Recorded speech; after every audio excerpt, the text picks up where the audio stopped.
Where are Ekko and Heimerdinger? How will Ekko impact Piltover when he is back, and why will he save the day?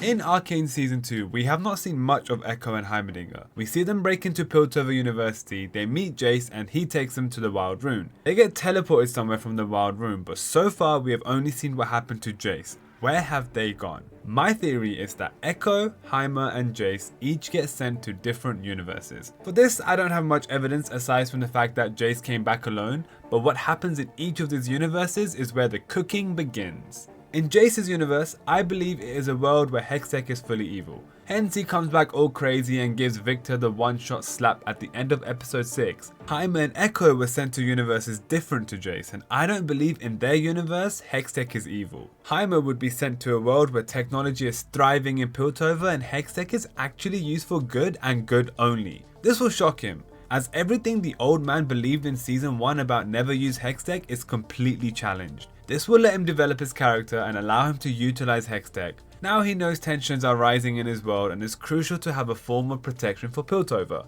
Therefore, I believe he will create turrets to protect Piltover. And I am certain it is turrets, as his character kit in the game League of Legends is designed around this. Ekko is more interesting, and he is why I am certain they are in different universes. In the Arcane Season 2 trailer, we see Ekko in a different outfit. He looks clean and kinda rich. I believe he was sent to a universe which is the opposite to his, i.e. the Ekko we know is poor from Zorn, but this Ekko is rich from Piltover. I don't think this Ekko will be as intelligent as poor Ekko because, you know, opposite vibes. However, rich Ekko has money resources which poor Ekko did not have, and together they will build some items that are crucial to Ekko. And this will only happen as Ekko knows about Zorn could be completely destroyed and needs to stop that from happening. But I'm going to pause the video here and give a bit of knowledge to Ekko's Rune Terror lore, and he has many abilities and gadgets which an Arcane viewer will not know. Ekko in his Rune Terror lore was a genius that would always take on more than he can handle, and fun fact, Ekko is not his name, but more what his friends would call him, although in Arcane I think it's kinda confirmed now.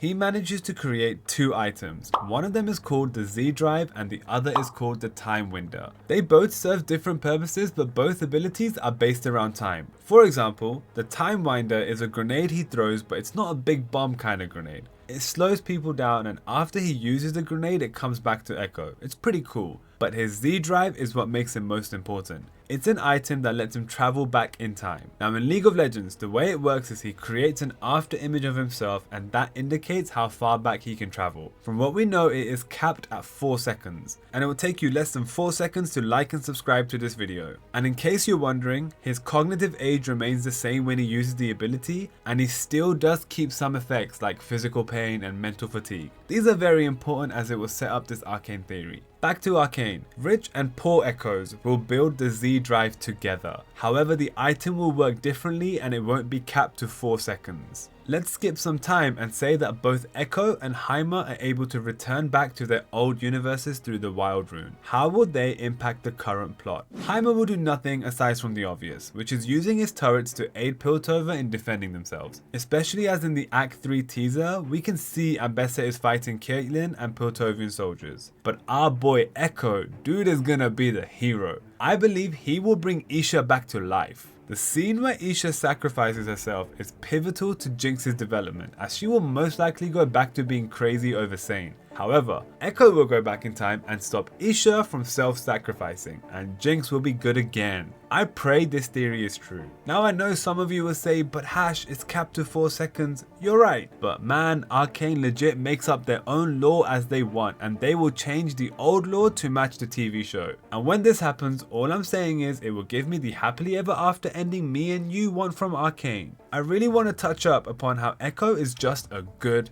character. In Arcane, it's hard to say who is evil or good because everyone has their own agendas, but Ekko is just good the whole way through, and I'm sure everyone agrees. I believe Riot did that because the stereotype of Zorn is that they are evil, but Ekko is from Zorn and stayed good till the end. Even if he does not save Isha, which I'm sure he will still help Piltover in the end.